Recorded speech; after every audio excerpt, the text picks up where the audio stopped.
مجھے تو یقین نہیں آ رہا کہ ایسا بھی کرتے ہیں، لیکن یہ بتا رہے ہیں کہ بہت سارے سنی حضرات یہ کرتے ہیں کہ محرم میں امام بارگاہوں میں جا کے منتیں مانتے ہیں اور پھر اگلے سال ان منتوں کو پورا بھی کر رہے ہوتے ہیں جو بھی انہوں نے منتیں مانی ہوتی ہیں. تو دیکھیں یہ بھی حرام اور ناجائز عمل ہے.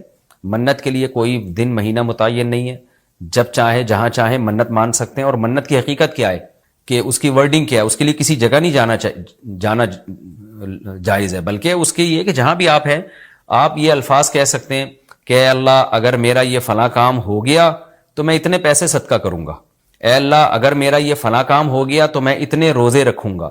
اے اللہ اگر میرا مریض ٹھیک ہو گیا یا میری بیماری ٹھیک ہو گئی تو میں اتنی رکعت نماز پڑھوں گا. اس طرح کی منتیں ماننا جائز ہے. اس کے لیے امام بارگاہ یا مسجد یا کسی مزار پہ جانا حرام ہے. خوب سمجھ لیں، یہ گھر بیٹھے بیٹھے ہو سکتا ہے، یعنی اس کا کوئی جگہ شریعت نے منت کے لیے متعین نہیں کی ہے. اسپیشل اس کام کے لیے آپ مسجد جا رہے ہیں کہ یہ سوچ کے کہ وہاں جا کے منت مانوں گا تو شاید منعقد ہوگی، ایسا نہیں ہے. منت کہیں بھی ہو جاتی ہے. ہاں کوئی مسجد میں نماز کی نیت سے جائے کہ 2 رکعت پڑھ کے اللہ سے دعا مانگوں گا تو ایک الگ بات ہے، اس کے لیے مسجدیں ہیں. تو مزار تو اس کے لیے بھی نہیں ہے، وہ تو وہاں تو بالکل ہی حرام ہے. تو اس لیے آپ بدعت کی تائید میں امام بارگاہ جاتے ہیں اور وہاں منتیں مانتے ہیں تو یہ حرام ہے، ناجائز ہے. اس سے منت پوری نہیں ہوگی بلکہ الٹا اللہ کی طرف سے عذاب آ سکتا ہے آپ کے اوپر، کیونکہ اللہ نے جو کام جس طرح سے بتایا اسی طرح سے ہوگا. تو منت کا اصل طریقہ کیا ہے کہ عبادت کی نظر، اس کو عربی میں نظر کہتے ہیں، نظر. تو قرآن نے کہا ہے کہ یوفون بالنذر ویخافون یوما کان شرہ مستطیرا. ہمارے نیک بندے جب کوئی نظر مانتے ہیں تو اس کو پورا کرتے ہیں. اللہ نے جب کام کر دیا تو وہ نظر پھر آپ پوری کریں. تو اس کا طریقہ کیا ہے کہ آپ گھر میں بیٹھیں جہاں بھی ہیں آپ زبان سے الفاظ دہرا دیں کہ اے اللہ اگر میرے مریض کو شفا مل گئی یا میں ٹھیک ہو گیا یا میں امتحان میں پاس ہو گیا تو میں اتنے پیسے صدقہ کروں گا یا کروں گی، یا اتنی رکعت نماز پڑھوں گا یا پڑھوں گی، یا اتنے روزے رکھوں گا یا رکھوں گی. اس طرح کی عبادت کی نظر ہوتی ہے، اس کے علاوہ نہیں ہوتی. بعض لوگ یہ نظریں مان رہے ہوتے ہیں کہ میرا یہ کام ہو گیا تو داتا دربار پہ اتنی دیگیں چڑھاؤں گا. یہ نظر پوری کرنا بھی حرام ہے. کام ہو بھی جائے تو دیگیں چڑھانا جائز نہیں ہے. بعض لوگ یہ کہہ رہے ہوتے ہیں کہ یہ کام ہو گیا تو امام حسین کے نام کی یا غوث اعظم کے نام کی اتنی دیگیں نکالوں گا. یہ سب غلط چیزیں ہیں. صدقے کی نظر ہوتی ہے اللہ تیرے نام پہ میں اتنے غریبوں کو کھانا کھلاؤں گا. یہ نظریں ہوتی ہیں صدقے کی، جو اللہ کے لیے ہوتا ہے صدقہ. تو اس میں یہ کہ کھانا کھلانے کی صدقہ خیرات کی نظر ہو سکتی ہے اور عبادت کی نظر ہوتی ہے. یہ جو مزاروں پہ جانے کی نظر اور فلاں پہ جا پہ چڑھاؤں گا، یوں کروں گا، ایسے کروں گا، یہ جو اوٹ پٹانگ قسم کی نظریں آ رہی ہیں یہ حرام ہے، ناجائز ہیں. اس کی کوئی حیثیت نہیں ہے شریعت میں. ان کو پورا کرنا بھی واجب، نہ صرف یہ کہ واجب نہیں ہے بلکہ جائز ہی نہیں ہے. تو گھر بیٹھے بیٹھے جب چاہیں آپ نظر مان سکتے ہیں. زبان سے کہیں گے تو نظر ہوگی، دل میں نہیں ہوتی. لیکن شریعت نے منت ماننے کو بہرحال پسند نہیں کیا ہے. نبی صلی اللہ علیہ وسلم نے فرمایا کہ جو نظر مانتا ہے نا وہ تقدیر کو تو نہیں ٹال سکتا، اللہ اس کے ذریعے کنجوس سے پیسہ نکلوا دیتے ہیں. یعنی تقدیر میں بیماری ٹھیک ہونا ہوگی تو ہو جائے گی، کامیابی ہوگی تو ہوگی، وہ تو. لیکن کیا ہوتا ہے کہ بندہ ٹھیک ہو جاتا ہے اور جو آدمی کبھی صدقہ نہیں کرتا اس بہانے اس کی جیب سے، کنجوس کی جیب سے پیسے نکل جاتے ہیں. ویسے تو دے نہیں رہا تھا صدقہ تو اللہ نے بیماری میں ڈال دیا، چل اب منت مان تاکہ میں بیماری ٹھیک کروں اور تو اب پیسے نکال یہاں سے. تو کنجوسوں کے ذریعے، کنجوسوں کا پیسہ نکلوانے کے لیے یہ کام ہوتا ہے. بے نمازیوں کو نماز پڑھوانے کے لیے، جو روزہ نہیں رکھتے ان کو روزہ رکھوانے کے لیے. تو اس حدیث سے پتہ چلتا ہے کہ منت اور نظر کو جائز ہے لیکن پسند نہیں کیا گیا. علماء نے اس کی وجہ بیان کی ہے کہ یہ ایک طرح سے نا اللہ سے ایک طرح کا مقابلہ چل رہا ہے کہ اللہ میرے مریض کو یا مجھے ٹھیک کر دے تو میں اتنے روزے رکھوں گا. یعنی بارگیننگ ہو رہی ہے اللہ تعالیٰ سے کہ اگر نہیں ٹھیک کیا تو میں نہیں رکھتا، جا بھائی. اے اللہ اگر میں پاس ہو گیا نا تو میں 1 لاکھ روپے صدقہ کروں گا، اگر نہیں ہوا تو ہم بھی صدقہ نہیں کر رہے. تو ایک طرح کا نا مقابلہ چل رہا ہے. عبدیت یہ ہے کہ اللہ تو مجھے پاس کرے گا تو بھی 1 لاکھ روپے دوں گا، نہیں کرے گا تو بھی 1 لاکھ روپے دوں گا، اس لیے کہ میں تو تیرا بندہ ہوں. لیکن تو مجھے ویسے ہی پاس کر دے امتحان میں، چاہے میں لاکھ دوں یا نہیں دوں، میں تو تیرا بندہ ہوں، میں تو فقیر ہوں. فقیر بارگیننگ تھوڑی کرتا ہے. سیٹھ صاحب آپ نے مجھے اگر 100 روپے دیے نا تو میں بھی آپ کا فلاں کام بنا دوں گا. فقیر کہتے ہیں اللہ کے نام پہ 100 روپے دے دو، میں فقیر پھٹا پرانے کپڑے میرے، میں کیا کروں گا یار آپ کے لیے. تو اللہ سے بھی بھکاریوں کی طرح مانگنا یہ اللہ کو زیادہ پسند ہے. منت ماننا بھی جائز ہے لیکن پسندیدہ کام نہیں ہے. ہاں جس طرح سے امام بارگاہوں میں یا مزاروں میں جا کے منتیں مانی جا رہی ہیں وہ بالکل حرام ہے، بالکل ناجائز ہے. اور اس کے لیے محرم کا دن متعین کرنا یہ سمجھ کے کہ اس میں منت زیادہ پوری ہوگی یہ بھی حرام ہے، ناجائز ہے اور بدعت کی تائید ہے. اس سے آپ سب لوگ اجتناب کریں، اس سے گناہ ملتا ہے. خواتین کا قبرستان جانا اگر منع ہے تو وضاحت فرما دیں کہ کیوں منع ہے. خواتین کا قبرستان جانا کوئی حرام ناجائز نہیں ہے، منع کیا جاتا ہے احتیاط کی وجہ سے. حدیث میں بھی ممانعت آئی ہے لیکن پھر اس میں علماء کا اختلاف ہے کہ بعد میں ان کو پرمیشن ملی تھی کہ نہیں ملی تھی. باقی منع اس لیے کیا جاتا ہے کہ جانے میں کوئی فائدہ ہے نہیں. قبرستان ایک ایسی جگہ ہے جہاں انسان جاتا ہے تو آخرت کی یاد تازہ ہوتی ہے. وہاں بھی اگر خواتین پہنچ جائیں گی تو جو قبرستان جا کے آخرت کو یاد تازہ کریں گے وہ بجائے آخرت کے دوسری چیزوں میں, جیسے بازار کا ماحول ہوتا ہے نا, تو وہ والا ماحول بن جائے گا وہاں پہ. خواتین کو کنٹرول کرنا بہت مشکل ہے کہ پردے کی وہ قبرستان بھی لپسٹک لگا کے جائیں گی, میک اپ کر کے جائیں گی. یہ ہوگا کہ نہیں ہوگا؟ اچھا سا کپڑے نکالیں گی, گھر سے جب نکلتی ہیں تو ڈسٹمپر کے ڈبے خالی ہوئے بغیر کہ کہاں جاتی ہیں. تو یہ قبرستان کے آداب جو ہے نا اس پر عمل نہیں کر سکتی. چندے کر لیتی ہیں لیکن میجورٹی کی بات ہوتی ہے نا, یہ نہیں کریں گی. پھر وہاں جا کے بھی بہن سناؤ, کوئی دوسری مل گئی وہاں بیٹھ گئی قبر پہ ہی, وہ مردہ کہہ رہا ہے یار کچھ پڑھ پڑھا کے کچھ بخشوانے کی کوشش کرو, وہ اپنے دکھڑے لے کے, اور بہن سناؤ تم کب بیوہ ہوئی؟ کہا کہ میں تو فلاں میں ہو گئی تھی. اچھا میں تھوڑی لیٹ ہو گئی ہوں بیوہ ہونے میں, ٹھیک ہے نا. تیسری کہے گی بس میں تو ابھی ہونے والی ہوں بیوہ. تو اچھا عجیب بات ہے, ہمارے یہاں خواتین بیوہ بہت ہوتی ہیں. مرد جو ہے نا وہ جو آئی ڈی کارڈ میں لکھا ہوتا ہے نا رنڈوال کا لفظ کہتے ہیں جو بیوہ کی اپوزٹ ہو نا, تو مرد رنڈوے کم ہوتے ہیں. بیوہ میں نے کہتا ہوں کہ یار یہ پہلے اپنے میاں کو قبرستان پہنچاتی ہیں, ٹھیک ہے, اس کے بعد یہ اسی راہ پہ سفر شروع کرتی ہیں. چند مہینے پہلے نا خاتون آئی ملنے کے لیے, تو وہ اپنے بچوں کی شکایتیں کر رہی تھی, میرے بچے ایسے میرے بچے ایسے. وہ اتنی اسپیڈ میں بول رہی تھی کہ مجھے اندازہ ہو گیا کہ ان کے بچے برے نہیں ہیں, یہ کچھ ضرورت سے زیادہ سخت ہیں, سخت مزاج ہیں. کیونکہ جب آپ مجھ سے کچھ پوچھنے آئی ہو تو مجھے بھی تو بولنے دو بھائی. کچھ دیر خاموشی اختیار کرو گی تو میں بھی کچھ نصیحت کروں گا. وہ بولے ہی جا رہی ہیں. مجھے یقین ہو گیا کہ ان کے شوہر کا انتقال ہو چکا ہوگا. حالانکہ انہوں نے نہیں بتایا تھا کہ میں بیوہ ہوں یا نہیں ہوں. تو میں نے ان سے پوچھا کہ آپ کے شوہر زندہ ہیں؟ کہا نہیں. ایجڈ خاتون تھیں, ذرا عمر تھی ان کی. میں نے کہا کب انتقال ہوا؟ کہ وہ تو 10 سال پہلے ہو گیا تھا. تو میں نے کہا یار 15 سال پھر بھی انہوں نے نکال لیے, بڑی بات. شادی کو جو ٹائم ہوا تھا نا, تو میں ان سے کہنے والا تھا کہ وہ تو مجھے پہلے ہی پتا تھا کہ ان کا انتقال ہو چکا ہوگا. وہ تو میں ویسے ہی آپ کی زبان سے اگلوانا چاہ رہا تھا, کیونکہ جو ان کا اسٹائل تھا نا بات کرنے کا, مجھے اندازہ ہوا کہ اگر آدھا گھنٹہ یا مزید بیٹھی تو میرا انتقال ہو جائے گا. تو شوہر نے 8-10 سال کیسے برداشت کیا ہوگا, آپ اندازہ لگاؤ یار. ہے مجھ سے آدھا گھنٹہ یہ برداشت نہیں ہو رہی ہے, تو شوہر نے 10 سال کیسے برداشت کیا ہوگا؟ کیا خیال ہے؟ سب ایسی نہیں ہوتی ہے بھائی, لیکن ایسی بھی ہوتی ہے. تو وہ پھر بچوں کو میں نے بلایا, میں نے کہا اماں برداشت کرو بھائی, یہ سننے کو تیار نہیں ہے تو سمجھنا تو اگلا اسٹیپ ہے نا.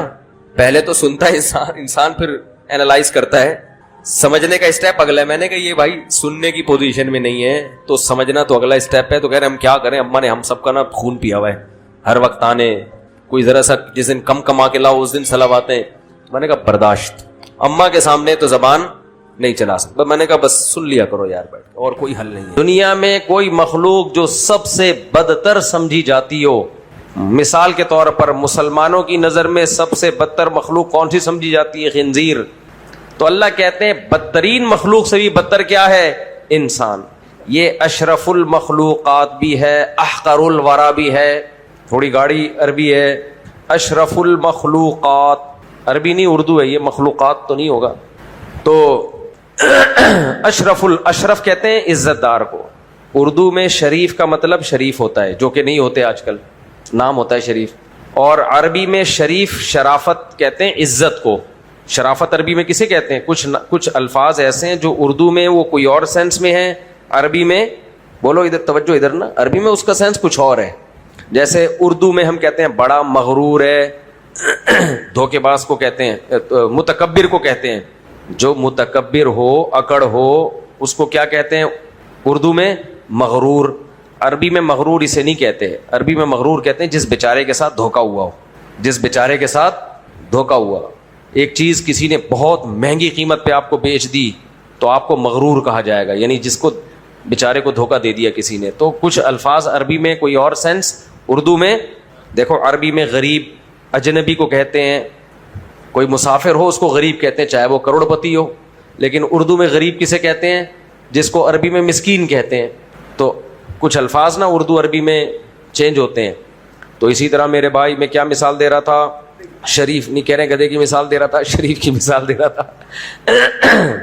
تو شریف کا لفظ عربی میں عزت دار کو کسے کہتے ہیں؟ شرفاء قوم، قوم کے عزت دار لوگ. اور اردو میں کسے کہتے ہیں؟ بیچارہ شریف شرفا قسم کا آدمی. وجہ اس کی یہ کہ جو عربی میں جس کو شریف کہا جاتا تھا نا، عزت دار لوگ، پہلے وہ واقعی شریف ہی ہوتے تھے، تو اس لیے اردو میں پھر ان کو سادہ یا شریف کہا جانے لگا. خیر، تو اللہ تعالیٰ نے انسان کو اشرف المخلوقات بنایا ہے، تمام مخلوق سے سب سے افضل. کچھ فرشتے ہیں جو انسانوں سے افضل کہلاتے ہیں، لیکن اوور آل تمام مخلوق سے افضل کون سی مخلوق ہے؟ انسان. یعنی علماء کا اختلاف ہے کہ کچھ فرشتوں سے انسان افضل ہیں، یعنی وہ ایک لمبی بحث ہے، اس میں نہیں پڑھتا. اوور آل دیکھا جائے تو سب سے افضل مخلوق اس کائنات میں کون ہے؟ بولو، انسان. وہی انسان سب سے بدتر مخلوق بھی ہے اللہ کی نظر میں. اولئک کالانعام بل هم اضل. قرآن کہتا ہے یہ جانوروں کی طرح ہیں، بلکہ جانوروں سے بھی زیادہ بدتر. جانوروں کے بارے میں قرآن نے یہ کہیں نہیں کہا کہ کچھ جانور ایسے ہیں جو بڑی فضیلت والے ہیں، کچھ جانور ایسے ہیں جو بہت کمتر ہیں. بھائی جانور سارے کیا ہیں؟ سیم. جانور سارے کیا ہیں؟ سیم. تو وجہ کیا ہے؟ یہ اچھے اور برے کی تقسیم انسانوں میں کیوں ہوتی ہے، جانوروں میں کیوں نہیں ہوتی؟ سوال پیدا ہوتا ہے کہ نہیں ہوتا. آپ کہہ سکتے ہیں مفتی صاحب آپ کو غلط فہمی ہوئی ہے، جانوروں میں بھی اچھے اور برے کی تمیز یعنی پہچان ہوتی ہے.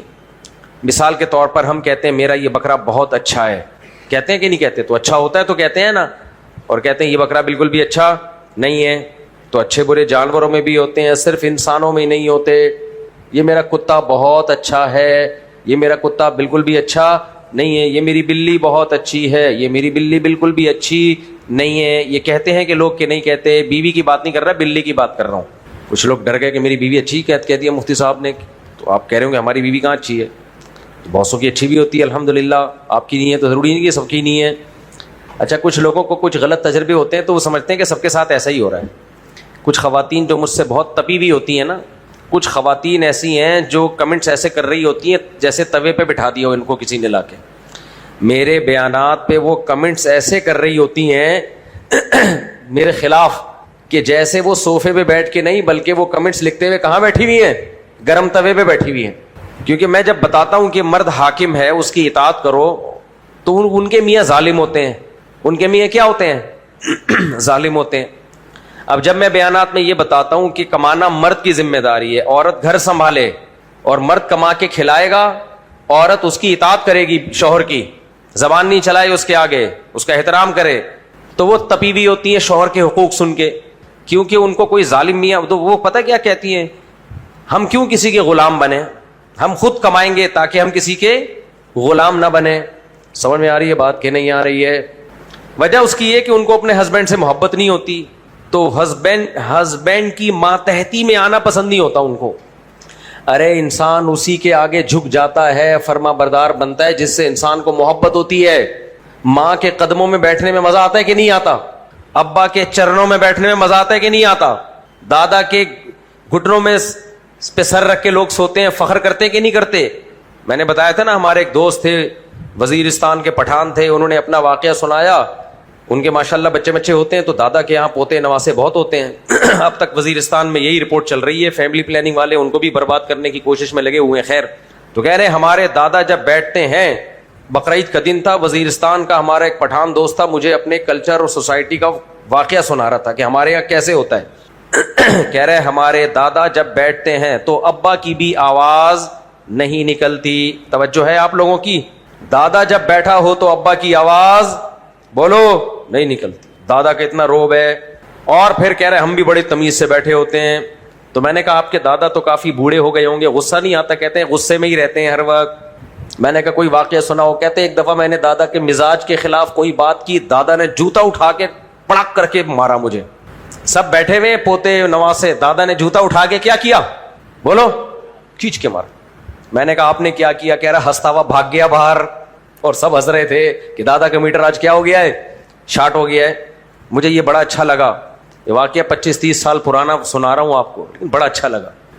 اس سوسائٹی میں دادا کی عزت ہے، کیونکہ وہ یونیورسٹیاں اور کالجوں نے ان نوجوانوں کو ابھی خراب بولو کیا نہیں ہے. جب وہ ڈرامے فلمیں دیکھیں گے برباد ہو جائیں گے. دادا کی جوتی کو ہنس کے لے رہے ہیں کہ آج دادا کی جو 2 تارے ہیں وہ تھوڑی سی. ایک دادا کے پاس میں گیا، کسی کے دادا تھے، میں نے مسافے کے لیے ہاتھ بڑھایا, انہوں نے نہیں بڑھایا ہاتھ, بس ہلکا سا یوں کیا, کھانے میں لگ گئے.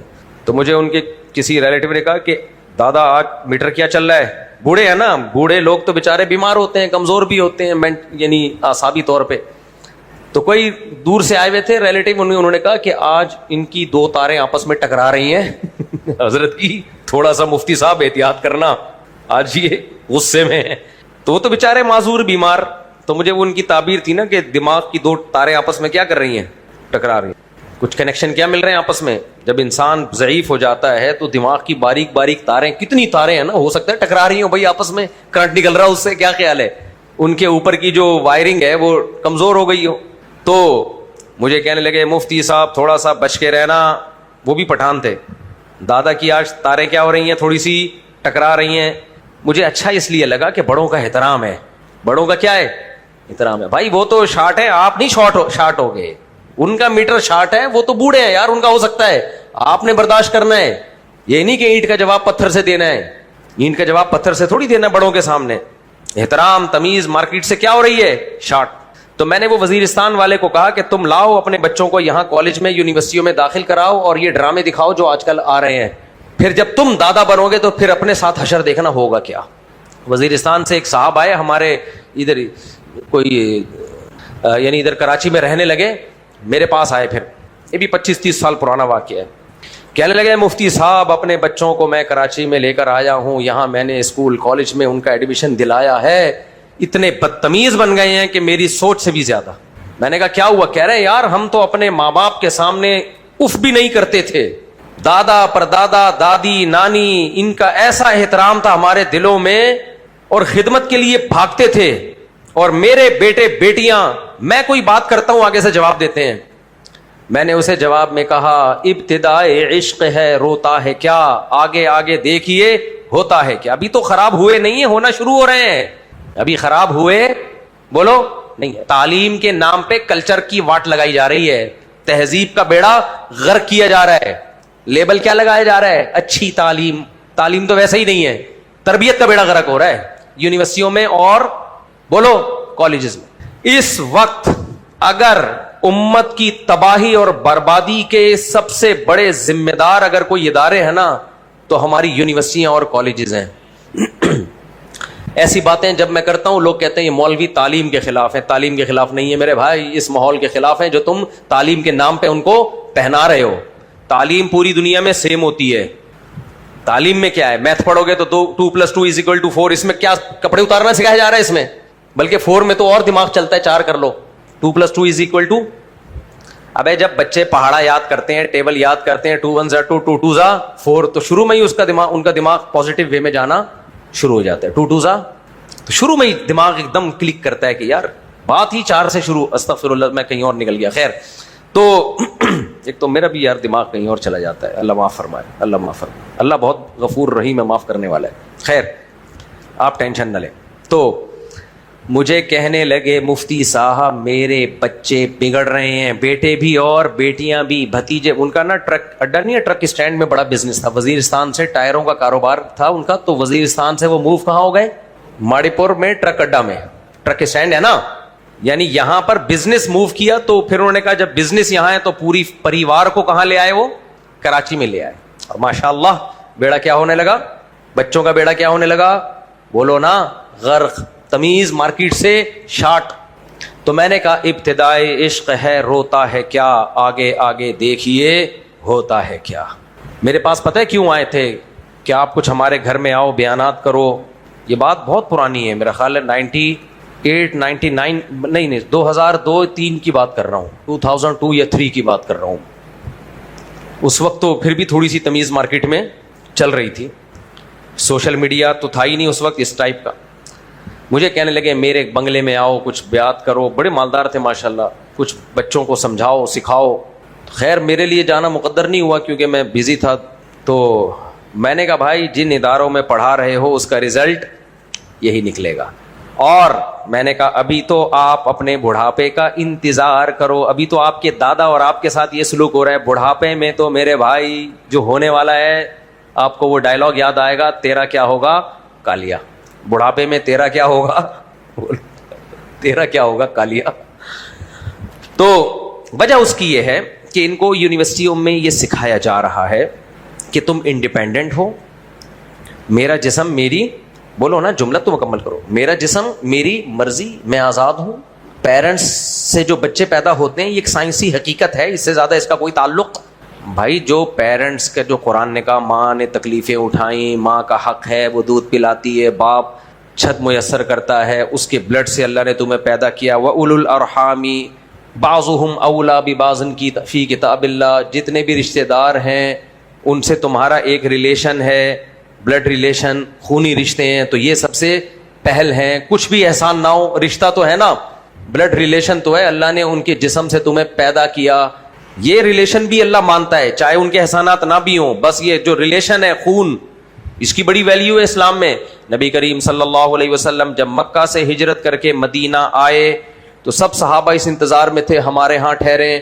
آپ نے فرمایا نا نا نا, این اخوال بنی عبد المطلب, میرے دادا کا ننیال ہے یہاں پہ, یعنی میرے رشتہ دار نکل رہے ہیں یہاں پہ. تو جب تک رشتہ دار ہیں, غیر رشتہ داروں کے گھر کیوں جاؤں میں؟ اور رشتہ دار کیا تھے؟ عبد المطلب, جو میرے دادا, ان کا ننیال.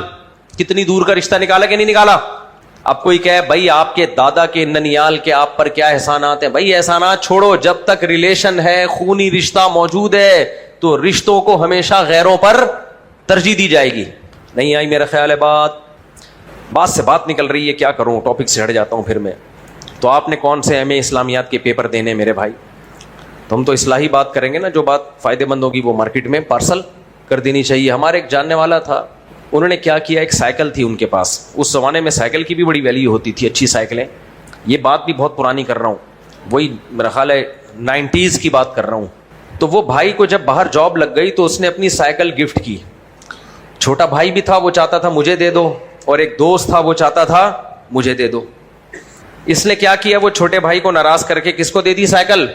دوست کو دے دی. تو ہمارے جو دوست احباب تھے اس چیز کو بڑی اچھی نظر سے دیکھا کہ یار دوستی کا حق نبھایا اس نے. کیا نبھایا؟ دوستی کا حق نبھایا. یہ ہوتی ہے دوستی. ہمارا چونکہ ہمارے والد صاحب تبلیغ میں ہوتے تھے, دینی باتیں کرتے تھے, ہماری سوچ کافی حد تک صحیح ٹریک پہ آ چکی تھی. مجھے یاد ہے میں نے اپنے دوستوں سے کہا کہ غلط کیا.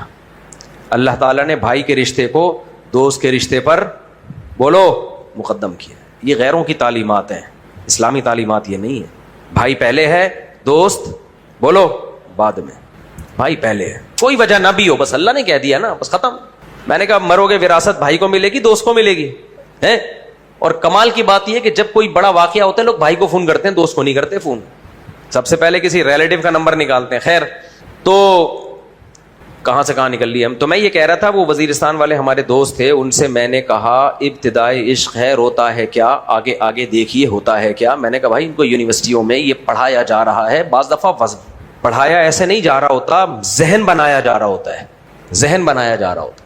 مثال کے طور پر کچھ چیزیں تعلیم دی جاتی ہیں منہ سے بول کے نہیں, اپنے عمل سے. آپ کا ایٹیٹیوڈ ایسا ہوتا ہے کہ سامنے والا کا یہ مزاج بننا شروع. مثال کے طور پر کچھ اسکالرز ایسے ہیں, ان کی کتابیں پڑھیں یا ان کی تقریریں سنیں, وہ کسی عالم کی مخالفت نہیں کر رہے ہوتے, لیکن ان کی تقریریں سن کے پڑھ کے انسان سب کے خلاف ہو جاتا ہے. ایسا لگتا ہے بس یہی دنیا میں ایک نازل ہوا ہے, باقی سارے کیا ہیں, سارے خراب ہیں. یعنی مائنڈ ایسا بن جاتا ہے. اسی طرح یاد رکھو, کچھ لوگ گھروں میں ماحول ایسا بناتے ہیں, زبان سے کچھ نہیں کہتے, ماحول ایسا بناتے ہیں کہ اولاد بدتمیز بن جاتی ہے. اولاد کیا بن جاتی ہے؟ بدتمیز. مثال کے طور پر آپ اپنے بچوں کے سامنے اپنے باپ کا احترام نہیں کر رہے, تو آپ کے بچے تمیزدار بنیں گے یا بدتمیز بنیں گے؟ بولو نا. آپ صبح شام اپنی اولاد کو ماں باپ کے احترام پر تقریریں سناؤ, لیکن بچے دیکھ رہے ہیں کہ ہمارا ابا اپنے ابا کے سامنے اونچی آواز سے بات کرتا ہے, تو آپ زبان سے کچھ نہیں کہہ رہے, آپ کے عمل سے آپ کی اولاد آٹومیٹیکلی کیا بن رہی ہے؟ بولو یار, آپ لوگ تو بول ہی نہیں رہے, بدتمیز بن رہی ہے. تو بول لینا, اس میں کیا جا رہا ہے. آپ کی بیگم آپ کے سامنے چیختی ہے, آپ کہیں مجھے کیسے پتہ چل گیا؟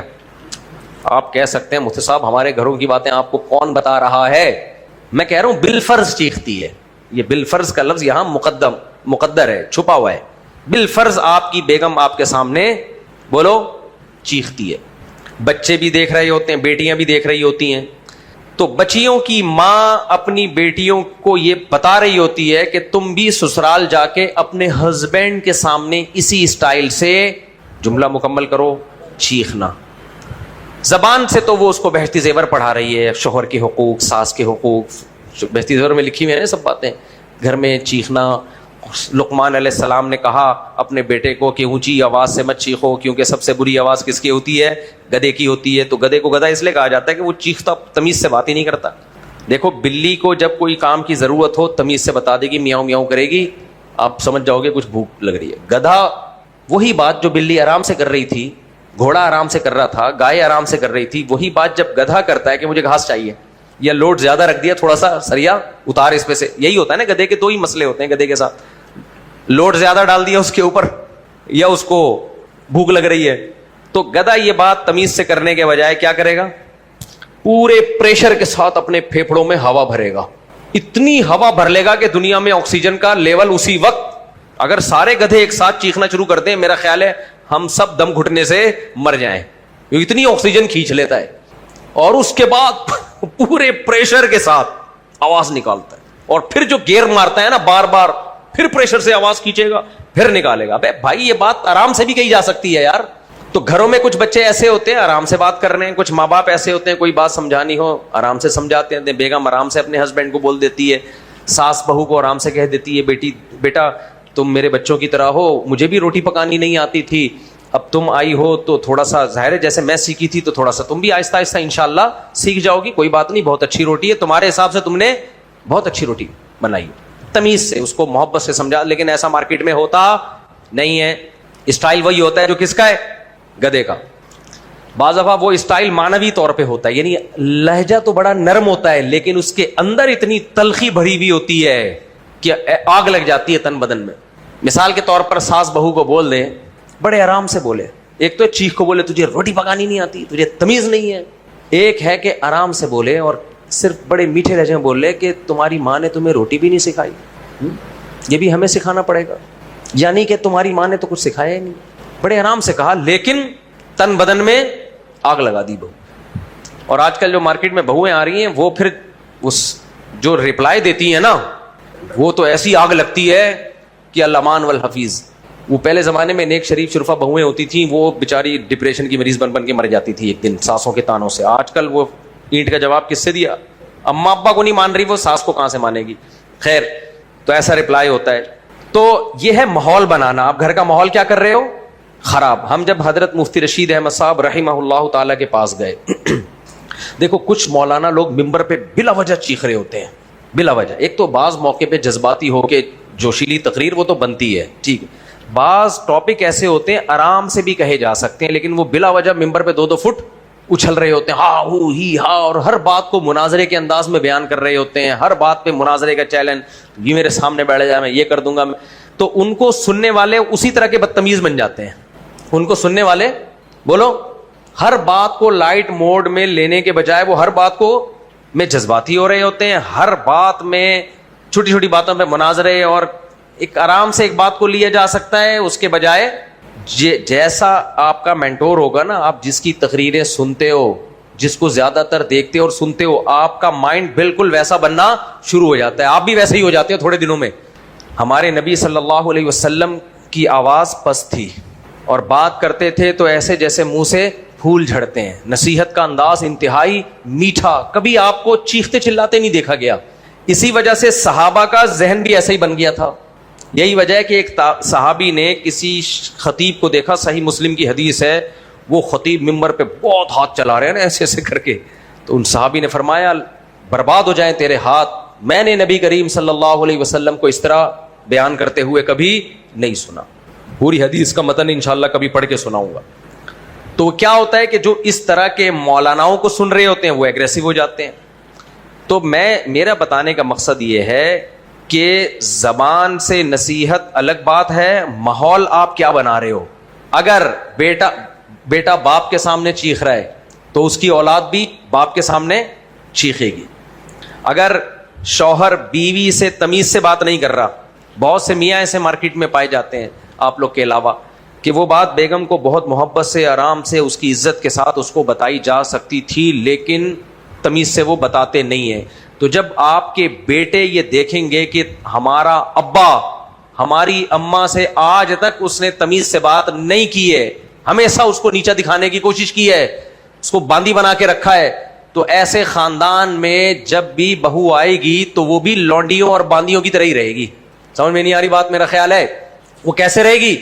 لونڈیوں اور باندیوں کی طرح ہی رہے گی. میں نے دیکھے, میں نے ہر طرح کے خاندان بہت گھوما ہوں, اور آج سے نہیں, شروع سے ہی ایسے ایسے میں نے خاندان دیکھے ہیں جہاں سب سے پہلے تو میرے اپنے شیخ حضرت مفتی رشید احمد صاحب رحمہ اللہ تعالی, وہ اپنی زوجہ سے بات کیسے کرتے تھے. مجھے یہ باتیں کرتے ہوئے بھی ڈر لگ رہا ہوتا ہے, ریکارڈنگ ہو رہی ہے, گھر والے کہیں گے آپ تو نہیں کرتے ایسے. بات تو اچھی کرنی چاہیے نا, بھلے ہم عمل کریں نہ کریں, کیا خیال ہے بھائی؟ تو ہمارے حضرت مفتی رشید احمد صاحب کی خدمت میں جب ہم گئے تو ہم نے دیکھا کہ حضرت کا طلبہ سے بات چیت کرنے کا اسٹائل کیا تھا. میرے شیخ ٹھیٹھ مولوی تھے. پہلی بات یہ, ٹھیٹھ کیا تھے؟ مولوی. اسکول میں نہیں پڑھے تھے نہ کالج میں, یعنی باہر کا اثر بالکل نہیں لیا. عام طور پہ مشہور یہ ہے مولویوں کے بارے میں کہ بدتمیز ہوتے ہیں, بد اخلاق ہوتے ہیں, مشہور یہ ہے. میں نہیں کہہ رہا ایسا ہوتا ہے, کیونکہ لوگوں نے اوریجنل مولوی دیکھے ہی نہیں ہوتے. ہم جب حضرت مفتی رشید احمد صاحب رحمہ اللہ تعالی کی خدمت میں گئے, وہ تو ٹھیٹھ مولانا. کیا تھے وہ؟ ساری زندگی مدرسوں میں گزری ان کی, اسکول کالج نہیں دیکھا انہوں نے, علماء صلحاء کی صحبت میں. لیکن ہم نے ان کے بات چیت کا جب اسٹائل دیکھا, ہم نے کہا یہ کیا ہے, ایسے بھی بات ہوتی ہے؟ حضرت نے, مجھے نہیں یاد پڑتا کبھی یہ کہا ہو کہ یہ گلاس لے جاؤ, یہ گلاس اٹھا کے لے جائیے. نہیں آئی سمجھ میں بات؟ یہ کس طرح سے بات ہو رہی ہے؟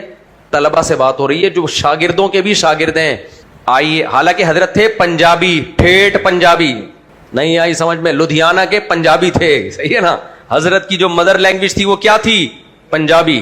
بات چیت کا اسٹائل دیکھو, جب طلبہ سے بات کر رہے ہیں, آئیے بیٹھیے کھائیے جائیے.